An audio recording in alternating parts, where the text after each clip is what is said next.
morning and thank you. Bonjour et merci. Donc, je travaille pour une entreprise qui s'appelle ThoughtWorks, que vous connaissez peut-être bien, qui a été un pionnier dans les techniques de logiciels agiles. En fait, les signataires du manifeste de l'utilisation agile s'appellent maintenant des ThoughtWorkers. Donc, nous avons différents modèles que nous avons développés de manière tout à fait réussie. Donc, combien d'entre vous utilisent Agile aujourd'hui? Fantastique. Combien d'entre vous n'utilisent que Agile? Pas tant que ça. Bon, tout ce que nous faisons, eh bien, nous avons environ 2000 ThoughtWorkers dans le monde qui développent des logiciels. Tout ce que nous faisons à l'heure actuelle se fait à l'aide d'Agile. Il y a quelque chose de très intéressant que nous avons remarqué, c'est que ce qui attire les gens à utiliser Agile, c'est une meilleure qualité, un accès au marché plus rapide. Tout ça, ce sont les éléments qui les poussent à utiliser Agile. Mais il y a quelque chose aussi qui se produit dans les très grandes entreprises. Eh bien, elles sont attirées par Agile parce qu'elles le voient comme un moyen d'acquérir plus de contrôle, un meilleur contrôle. Et le contrôle, c'est quelque chose d'assez inhabituel parce que du point de vue d'Agile, on considère le contrôle comme un mythe. Nous considérons le développement de logiciels comme quelque chose d'incertain et Agile comme un moyen de le rendre plus certain. Donc, il s'agit de gens qui travaillent dans une équipe, il s'agit d'établissements de priorités en termes de business. On ne comprend pas aussi bien qu'on le pense tout ce qui est de l'ordre de l'héritage. Et donc, il y a des entreprises qui utilisent Agile et qui se disent «Ah, c'est une façon bien plus efficace d'acquérir du contrôle». Donc, essayons d'avoir une perspective différente dans le monde de la technologie. D'habitude, on voit les choses du point de vue de la technologie. Maintenant, essayons d'adopter le point de vue du responsable financier. Qu'est-ce qui préoccupe le plus le directeur financier dans une entreprise? Les coûts. Autre chose? Les retours. Et il y a un vieux dicton qui dit les recettes, c'est de la vanité, les profits, c'est sain, et la trésorerie, eh ben, c'est la réalité. Et le directeur financier, eh bien, se préoccupe de sa trésorerie parce que c'est la trésorerie qui lui permet de faire les payes, de payer les factures. Donc, générer du liquide, c'est ce qui permet que l'activité continue et reste compétitive. Parce que s'il y a suffisamment de liquide généré, eh bien, le directeur financier se préoccupe moins de réajustement d'urgence. Donc, c'est ce qui l'intéresse le plus. Il veut que l'activité soit durable d'un point de vue opérationnel et donc prévisible. Plus elle est prévisible, plus le directeur financier et le financier stratégique, il peut mettre en place des packages qui vont permettre de transformer l'activité. Lorsque les opérations ne sont pas prévisibles, eh bien, il devient simplement être celui qui surveille le carnet de chèques. Et franchement, ça n'inspire personne de devenir cela. La volatilité des liquidités est un véritable problème pour le directeur financier parce que lorsqu'on a une trésorerie tout à fait imprévisible, eh bien, on a les créanciers qui vont examiner ça et dire «Ah, on n'est pas sûr que vous allez pouvoir faire face à cette dette». Ça veut dire que les rendements qu'il faut payer sur une dette vont être plus élevés. On peut être pris par surprise et manquer de liquidité et se trouver obligé d'appeler la banque pour avoir un prêt à court terme. Et plus la trésorerie est volatile, plus le conseil d'administration va penser, ah là là, c'est une façon tout à fait éparpillée de gérer l'activité. Et on ne veut pas de tragédie lors des réunions du conseil d'administration, surtout quand on est directeur financier. Lorsqu'on pense aux liquidités, on pense aux reçus de liquidités, aux rapports faits de manière hebdomadaire, mensuelle. Mais par exemple, si je suis détaillant, je vais peut-être avoir un trimestre durant lequel je fais la plus grande partie de mon chiffre d'affaires, par exemple le trimestre de Noël. Donc toute surprise qui va se produire, je vais peut-être mettre un an avant de produire suffisamment de liquidités pour m'en remettre. Et donc quand on a une activité saisonnière, c'est très important de pouvoir prévoir. C'est aussi très important de pouvoir voir les mouvements financiers dans l'entreprise. Ce même détaillant, par exemple, remet des dividendes à ses investisseurs, par exemple, à l'heure actuelle, aux États-Unis, les rendements sur fonds propres sont bien plus élevés que les rendements sur capitaux. Et ça, c'est parce que l'activité elle-même a une image très précise de la banque. Comment est-ce qu'une banque fait son argent? Le principe du 3-6-3, vous empruntez à court terme sous forme de dépôt à 3%, vous prêtez à 6%, et si vous pouvez faire ça, eh ben, vous vous trouvez sur votre golf à 3 heures de l'après-midi. Dans le monde des affaires, c'est l'inverse dans le monde de l'industrie. Ils empruntent et il leur faut pouvoir rembourser la dette. Donc voilà, ça c'est le monde du directeur financier. Vous avez vos réunions mensuelles avec le responsable informatique qui vous dit ah, j'ai une super nouvelle, on va utiliser Agile. L'autre va dire oui, enfin de quoi s'agit-il? Nous, on a fini avec ce qui est des prévisions détaillées du futur. On va pouvoir se réajuster en permanence, à rétablir une hiérarchie des priorités en permanence. Qu'est-ce que pense le directeur financier là? Quand il entend ça, il va se dire oh là là, je crois pas là, je ne crois pas qu'on va pouvoir faire ça. Permettez-moi de réfléchir un peu plus. Donc voilà, c'est l'environnement, la réaction qu'on a dans un environnement d'entreprise lorsqu'on introduit Agile.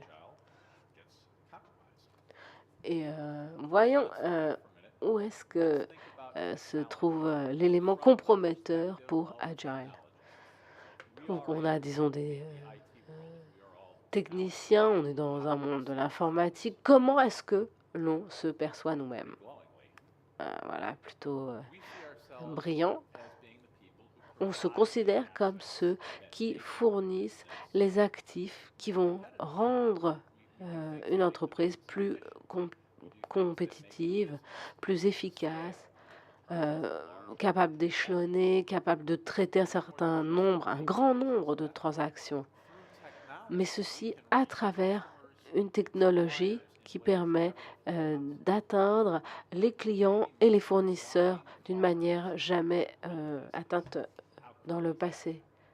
Franchement, est-ce que c'est pas fantastique? Mais comment est-ce que le directeur financier voit la technologie? Aïe, aïe, aïe. Là, il y a un petit peu une différence de perception. Pourquoi est-ce que le CFO, le directeur financier, voit qu'il s'agit là plutôt d'un problème et se dit c'est la barbe? Eh bien, 70 à 80% des dépenses informatiques vont aux emails, aux CRM, aux ERP, qui ne sont pas des éléments stratégiques, qui sont simplement des commodités. On ne mesure pas le retour sur l'électricité, sur l'eau ou sur les emails. Ce sont des éléments que les entreprises sont forcées d'acheter. Personne n'aime être forcé à acheter quelque chose. Donc, du point de vue du directeur financier, il s'agit de dépenser le moins possible dans ces domaines. Et à ce moment-là, l'informatique aussi est un coût qu'il faut minimiser. C'est vrai pour 70 ou 80% de l'informatique. Mais qu'en est-il des derniers 20 ou 30%? Ces 20 ou 30% qui correspondent à un réinvestissement plus stratégique dans l'entreprise. Qu'en est-il de ces investissements que nous faisons à travers la technologie? Ah ben non, ils n'y pensent pas très différemment. Le développement de logiciels, c'est la conversion de capital en des actifs intangibles à travers des actifs humains. Donc il s'agit d'une conversion à travers un effort humain, c'est-à-dire un coût d'épais. Tous les 15 jours, par exemple, il faut payer les paies. Ce n'est pas important de savoir si c'est un sous-traitant ou mes propres employés. Il faut avoir la liquidité et payer ces gens tous les certain nombre de semaines. Tout particulièrement depuis les derniers 18 mois et dans le futur immédiat, nous travaillons à des les coûts des logiciels traitant de la main-d'œuvre augmentent. Donc, c'est-à-dire qu'il y a des gens qui ne sont pas au cœur de votre activité et qui représentent un coût. Le fait que le développement de logiciels correspond à un coût si important n'est pas seulement un problème de liquidité. Ça a aussi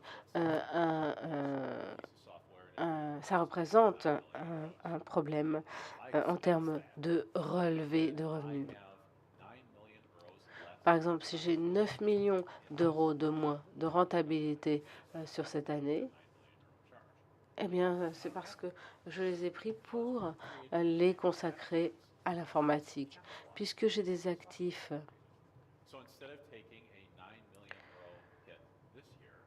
au lieu d'utiliser ces 9 millions cette année, je peux les étaler sur 3 ans à 3 millions par an pour développer le logiciel.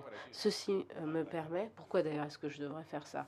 Pourquoi ça m'intéresse? Eh bien parce que ça me permet de réduire la volatilité de notre rentabilité. Comme on l'a déjà établi, les directeurs financiers n'aiment pas la volatilité. Donc si je peux retarder des coûts sur des périodes, ça me permet de réétaler mes coûts et d'un point de vue de directeur financier, c'est très sain. C'est pour ça qu'on a aussi différentes lignes directrices pour la capitalisation qui nous permet de développer certains logiciels. Cependant, il nous faut savoir quelque chose avant d'aller de l'avant. Il semble que si l'on veut capitaliser sur nos investissements, il faut exactement savoir ce que l'on va en retirer pour cet argent-là. 9 millions d'euros, il faut que l'on sache vraiment ce que l'on va obtenir grâce aux actifs produits. Et si vous êtes un directeur financier, quelle est la façon la plus sûre qui vous permette de garantir ce que vous allez savoir, ce que vous allez obtenir? C'est ce que fait chacun. C'est savoir quand ils vont le faire, comment ils vont le faire. Donc, une fois que l'on va vers ce chemin de la capitalisation, que se passe-t-il? J'ai une pression importante pour obtenir cette prédictibilité. Il faut être prévisible, puisque je suis lié à la capitalisation et les règles qui gouvernent la capitalisation me disent que si vous devez dépenser tant pour obtenir cet actif avec ces caractéristiques, alors moi, mon rôle en tant que directeur financier, c'est de savoir exactement ce que chacun va faire, comment et quand, afin de pouvoir développer une certaine confiance. Et c'est là où le Agile rentre en jeu et commence à être un problème, parce qu'il n'y a pas de réponse immédiate. Ces projets avec des capitaux énormes, plus ils sont longs, plus il faudra être prévisible. Et si l'on fait un budget annuel, si l'on regarde le mois de novembre de l'année prochaine et que je dis là, je vais payer ces salaires sur ce compte capital, alors au moment où je vais commencer à faire mon budget, j'aurai une idée assez précise de ce que les gens vont faire, ce sur quoi ils vont travailler. Je le saurai bien en avance et donc je saurai comment je vais pouvoir payer les salaires avec ces comptes. Donc. Et Agile n'a pas de réponse. Alors, là, bien, tout ce qui est Agile est remis en cause. Il n'est pas difficile de voir que Agile peut être facilement remis en cause. Les plans de lancement que l'on peut avoir, tout ça c'est lié à des engagements. Toutes les histoires que l'on peut raconter, oui, je sais exactement ce que chacun fait. Et si quelqu'un doit faire ça, eh bien, je sais exactement ce qu'ils font. Nous avons des estimations pour ce travail. Et lorsque j'ai ces estimations, je sais exactement combien cela va coûter, combien de temps cela va prendre. Et bien sûr, tous les graphiques, en fait, sont intéressants à avoir. Et voilà le monde dans lequel Agile doit se retrouver. Et c'est pour cette raison qu'il est souvent remis en cause. Un point intéressant.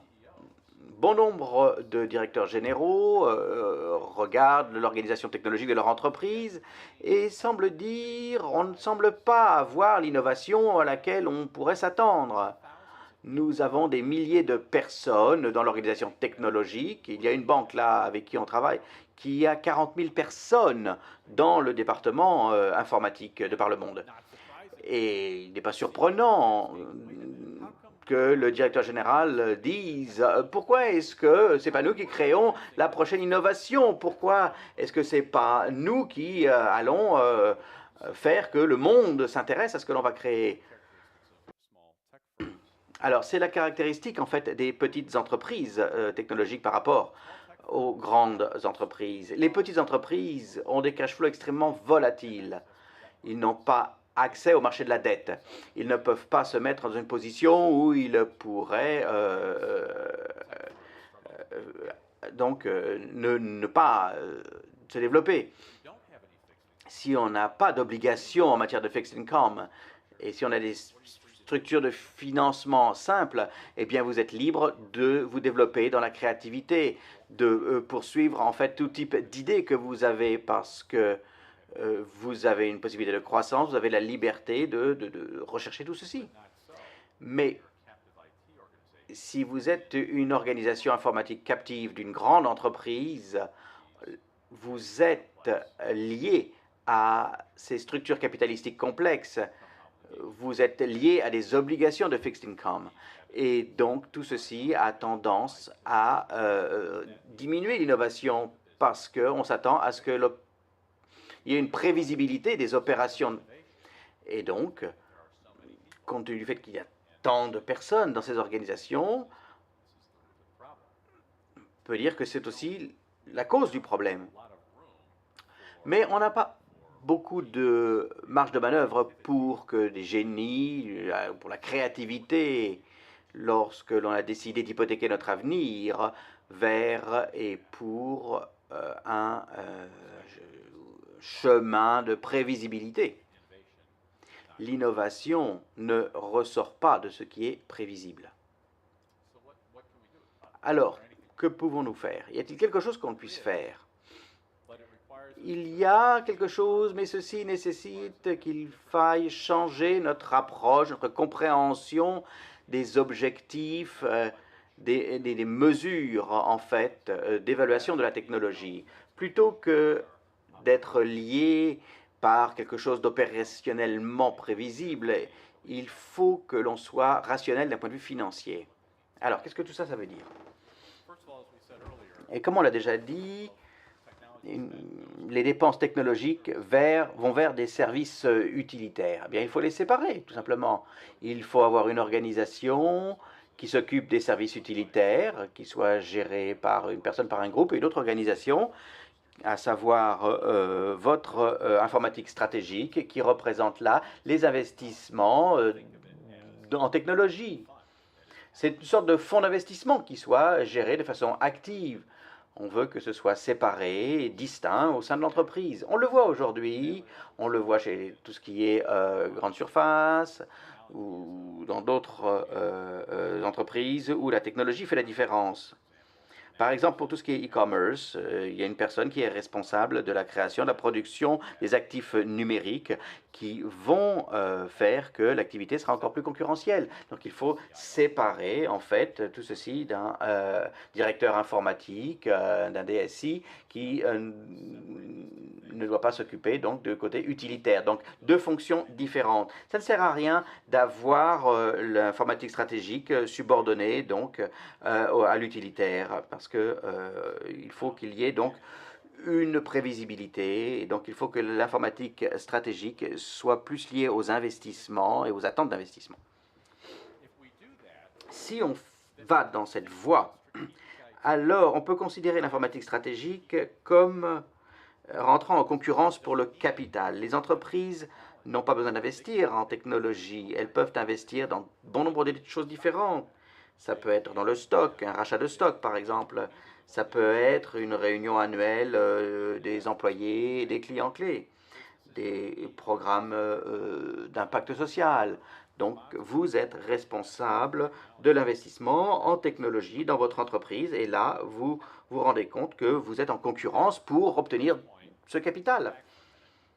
Si on réfléchit un instant, tout ceci semble un petit peu là où on était à la fin des années 90. Vous vous souvenez, là, la technologie, elle a réinventé les business. La fin n'a pas été très très bonne. Hein, et pour l'informatique, ça ne s'est pas bien terminé. Hein, même si on a une certaine paix, là. Vous faites l'activité, nous, on s'occupe de la technologie. Voilà, tout le monde est content. Voilà où on en est. Nous, du côté technologique, on n'a pas besoin de s'occuper de tout ce qui est business. Nous, on n'a pas besoin de s'occuper du suivi de tout ce qu'on crée. Là, hein, tout va bien. On laisse tout ça aux autres. Point intéressant dans l'évolution technologique. Nous avons une masse critique de technologies qui peuvent tout changer aujourd'hui comme on n'a jamais eu auparavant. Et ce qui est très intéressant à ce sujet, c'est que l'on peut voir que ces technologies, donc, sont dans différentes industries. Édition, musique, loisirs, mais il y a bon nombre d'activités et d'industries qui sont affectées par ceci. Le shopping, c'est du logiciel. Les grandes surfaces, en fait, changent totalement la façon dont les gens achètent. L'agriculture, c'est aussi du logiciel. Les agriculteurs ne conduisent plus les tracteurs. Les tracteurs se conduisent tout seuls. Ils ont des GPS qui leur disent là où ils doivent aller et la vitesse à laquelle ils doivent travailler. On a aussi des données nutritionnelles sur le sol. On a la densité des semis. On a toutes les informations. Les agriculteurs passent beaucoup plus du temps à étudier des données maintenant. C'est une opportunité aujourd'hui pour l'informatique d'obtenir quelque chose que l'on savait, mais on doit la considérer comme étant partie clé dans l'évolution de la société.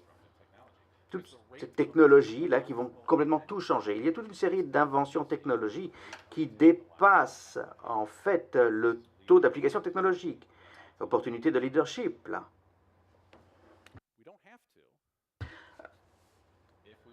Si on le souhaite, on peut continuer à être de la vieille école, mais il n'y a pas de raison pour lesquelles il faut que l'on adopte ces visions de l'avenir. Mais il faut savoir que les entreprises ne seront pas conduites par la technologie, elles suivront la technologie. Et lorsque les industries rencontreront des problèmes, il sera extrêmement difficile de maintenir notre position de suiveur rapide pour pouvoir répondre aux changements. C'est très sain, en fait, pour l'informatique, de savoir comment elle va rentrer en concurrence pour le capital, de savoir que l'on va investir dans l'activité grâce à la technologie. Parce que les investissements ont des attentes différentes par rapport à l'opérationnel. Lorsque je veux que l'opérationnel soit prévisible, je sais que mes investissements vont être confrontés à l'incertitude. Je ne sais pas si je suis une opportunité de marché. Je ne sais pas. Je pense qu'il y a là une opportunité de marché. Oui, on va s'en rapprocher peut-être et on va trouver que oui, les coureurs, là, on peut leur vendre des équipements, des suppléments nutritionnels. C'est fantastique. Peut-être qu'il y a un marché là. Bien sûr. Mais peut-être qu'il n'y en a pas. Peut-être que l'on va avoir des investissements et se rendre compte que c'est l'apocalypse et que les zombies vont nous bouffer le cerveau. Donc vous voyez, nous sommes dans l'incertitude et on ne sait pas ce que l'on va trouver. Donc, si nous sommes dans l'investissement en entreprise par la technologie, là, nos attentes sont différentes. Notre attente, c'est d'être financièrement rationnel. Il faut qu'on soit prudent dans nos investissements afin que l'on puisse rentrer et sortir des investissements. Et il faut aussi mentionner un autre point. La formation de capital, c'est quelque chose de dynamique. Les budgets sont statiques, mais la formation de capital, c'est quelque chose de dynamique. Et donc, lorsque nous avons de nouvelles opportunités, nous sommes en meilleure position pour pouvoir présenter la façon, le pourquoi nous devons lever du capital. Si on doit le faire, si on doit avoir une informatique stratégique, si on doit la gérer en tant que gestionnaire de fonds actifs, alors il nous faut avoir une perspective différente. Il nous faut un portefeuille d'investissement informatique. Et là, c'est difficile. Au cours des 15 dernières années, nous n'avons pas été sympathiques vis-à-vis de ces gestionnaires de fonds actifs. Des fonds passifs, les fonds actifs... les fonds passifs ont dépassé les fonds actifs. Il n'y a plus de fonds passifs. Il n'y a pas de façon passive aujourd'hui pour nous d'investir dans la technologie. On peut laisser les choses nous trouver, on peut essayer de rattraper, mais on pourra être relégué à un rôle de suiveur. Et comme on le voit, la technologie, en fait, renverse tellement d'industries qu'il est aussi difficile d'être des suiveurs. Et il nous faut donc gérer cette informatique stratégique comme étant un portefeuille d'investissement. Et je vais me concentrer sur 3 activités là. L'une, il nous faut des flux d'investissement. Ensuite, il nous faut pouvoir couvrir nos stratégies et avoir des investisseurs activistes. Tout d'abord, investissement. Chaque présentation, chaque article que j'ai pu lire sur les flux d'investissement, sur la gestion de portfolio, la gestion de flux de portfolio dans l'activité informatique ressemble à ça. Nous avons des idées et ensuite nous mettons ces idées dans un entonnoir. Et puisque nous sommes extrêmement intelligents, on ne sélectionne que la meilleure idée. Ensuite, voilà, on passe tout ceci par un mixeur. Et là, on a le logiciel et on a des bénéfices massifs. Si c'était aussi simple que cela, personne d'entre nous n'aurait à travailler une journée de plus. Parce qu'on le ferait. On aurait les gagnants tout le temps et avec notre baguette magique, on réussirait. Mais trouver les gagnants, là, c'est difficile. C'est très, très difficile. Toutes ces idées que l'on peut avoir, là, ont des raisons différentes pour lesquelles il faudrait les utiliser. C'est pas seulement des pommes et des pommes. Non, c'est des pommes et le sucre. Et donc, voilà. Il y a toujours une raison qui va nous faire investir dans quelque chose qui va nous permettre de réduire les coûts ou dans une autre marque. Voilà. Comme on le sait, donc ce processus de hachage, là, nous conduit à l'incertitude. Les personnes qui travaillent dans le développement logiciel aujourd'hui ne sont pas les personnes qui seront là la semaine prochaine, le mois prochain, l'année prochaine. Les priorités du business aujourd'hui ne sont pas celles de demain. On peut faire toutes les recherches marketing que l'on veut. On peut avoir autant de feedback dans notre processus de développement logiciel que l'on veuille. Rien ne nous empêchera de lancer quelque chose qui va échouer. Rien n'est garanti. L'incertitude, elle est là. Comment y faire face? Alors oui, on commence avec des idées. Et pas toutes les idées sont des bonnes idées. Donc il faut identifier ces idées qui, selon nous, sont les bonnes pour un investissement. Dans une présentation que j'ai vue il y a un an et qui résume tout ceci, elle a été faite par Thomas L. Lissacher. Il présente très très bien la façon pourquoi il nous faut avoir un processus dans lequel on aurait donc sur une feuille de papier A4 une seule idée par jour. Et là, on étudie les idées et on essaye de voir lesquelles méritent un investissement. Celles qui méritent un investissement, donc, sont utilisées. On a le processus de départ qui va donc durer 2 à 3 semaines. On essaie de mieux comprendre ce que l'on veut produire, quel sera l'impact de tout ceci, selon nous, quel sera le coût lorsqu'on appliquera la technologie. Donc, un business case beaucoup plus détaillé. Et là, on va vers le comité d'investissement de l'entreprise et on dit, là, on pense que c'est quelque chose dans lequel il faut investir. Il y a une possibilité de développement. Donc, toutes mes idées, là, mes idées d'investir ou dans lesquelles on peut investir, on va vers le comité d'investissement et lorsqu'ils sont d'accord, ils disent, OK, voilà les investissements actifs de l'entreprise. Voilà, c'est un flux, on l'a déjà vu il y a quelques minutes. Mais il faut aussi pouvoir être capable de revenir en arrière. Il faut qu'un investissement actif puisse redevenir seulement un candidat à un investissement et ensuite d'une idée dans laquelle on peut investir.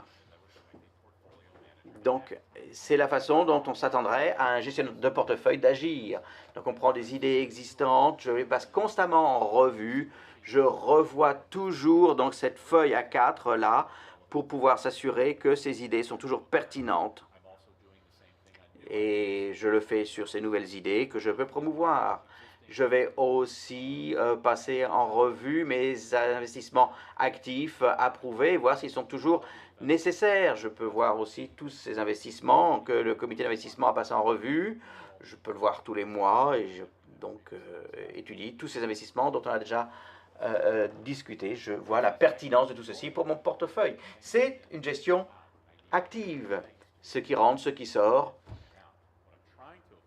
Ce que je veux essayer d'éviter, c'est de n'avoir qu'une seule position pour chaque investissement technologique. Et je peux le faire si j'ai de bons flux d'investissement, si je peux faire rentrer de nouveaux flux, mais aussi ressortir des flux. Alors, j'ai les flux d'investissement, j'ai cette gestion active de portfolio. Comment est-ce que je vais donc pouvoir couvrir tous mes investissements? Si j'ai 10 initiatives pour l'année, c'est ce qu'on voit très souvent. Donc 10 initiatives que je veux réaliser, je les présente au comité d'investissement, toutes les 10 sont approuvées. Que se passe-t-il si 2 doivent être fermées? Ça va coûter beaucoup plus d'argent en fait que ce à quoi on s'attendait. Si j'ai 50 personnes qui travaillent sur ces 2 projets, si je ne peux les absorber ailleurs dans mon portefeuille de projets, alors là, j'ai beaucoup de problèmes. Parce que je devrais payer leur salaire, et je ne peux pas les payer si je ne sais pas vraiment ce que je vais obtenir de leur travail. Et donc, il me faut un endroit pour mettre ces personnes-là. Et il y a donc un problème de solvabilité qui vient du fait qu'on n'a plus de liquidité. Le flux d'investissement dont on vient de parler signifie que je vais retourner mon portefeuille et que j'essaye toujours être un pas en avant. Je reconnais aussi là qu'il y a une différence entre les investissements approuvés et les investissements qui sont financés. Lorsque le comité d'investissement me dit « oui, on est prêt à investir », ça ne signifie pas qu'ils ont le financement. Donc, si je peux dire oui, j'ai ces 15 projets approuvés par le comité d'investissement. Je ne peux peut-être commencer que 8 ou 9 d'entre eux, en sachant que j'en ai d'autres en réserve. Si l'un, 2 ou 3 échoue, je peux donc retourner rapidement vers l'investissement, le comité d'investissement, rediriger les financements qui étaient alloués à d'autres projets. Ceci fait que mon portefeuille de capital est beaucoup plus liquide en fait. Alors, notre horizon d'investissement est un horizon court. des cycles de 8 semaines pour les investissements en capitaux. 1 semaine pour le début, 7 semaines de développement de capital. Ça signifie que je n'ai pas de position à long terme dans cet investissement. Par rapport à ce qu'on a discuté il y a quelques minutes. Donc, je suis prévisible. Je sais que j'ai suffisamment de travail, de choses à faire pour identifier rapidement tout ceci, aller avoir l'approbation du comité d'investissement et faire que tout ceci se transforme en investissement en capital et que je puisse couper la ligne d'arrivée, passer en production et aller à l'idée suivante. Voilà, mon portefeuille est beaucoup plus liquide et beaucoup plus résilient parce que si je suis aveuglé par un certain nombre de projets, je ne suis pas pris dans une situation difficile. J'ai les liquidités sur l'ensemble du portefeuille pour pouvoir rediriger, réorganiser le personnel. Voilà, ça c'est la couverture en fait. Et ensuite, il faut être des investisseurs activistes. La plupart du temps, activiste, ce n'est pas un terme qui est bien accepté. Les entreprises sont gouvernées par un conseil d'administration et le conseil a 3 missions principales, à savoir donc évaluer le succès, gérer en fait et recruter donc les dirigeants et ensuite c'est valider les résultats. Pour chaque investissement dans notre portefeuille d'informatique stratégique, il nous faut avoir un conseil qui fournisse une sorte de gouvernance, mais qui va mesurer les effets. Mais c'est plus que seulement fournir cette gouvernance pour sélectionner l'équipe de direction et pour valider les résultats. Il nous faut aussi des personnes qui soient un peu plus actifs dans l'investissement. Il est toujours bon d'avoir des personnes qui ne vont pas seulement prendre les données, mais qui vont aller chercher les données eux-mêmes. Dans le fonds d'investissement dans lequel je suis, donc nous avons une équipe de programme et nous regardons la dynamique de l'équipe. Et nous avons donc des promoteurs nets pour pouvoir évaluer sur une échelle de 0 à 10 les collègues, l'équipe dans son ensemble. Et ceci me donne des données sur la dynamique sociale de l'équipe. Est-ce qu'il y a des points de polarisation? Est-ce qu'il y a des personnes qui ne sont pas de bons performeurs? Donc ceci me donne plus d'informations sur ce qui se passe réellement pour le projet. Comme on a donc des membres du conseil indépendants, il nous faut aussi des membres indépendants, des gens qui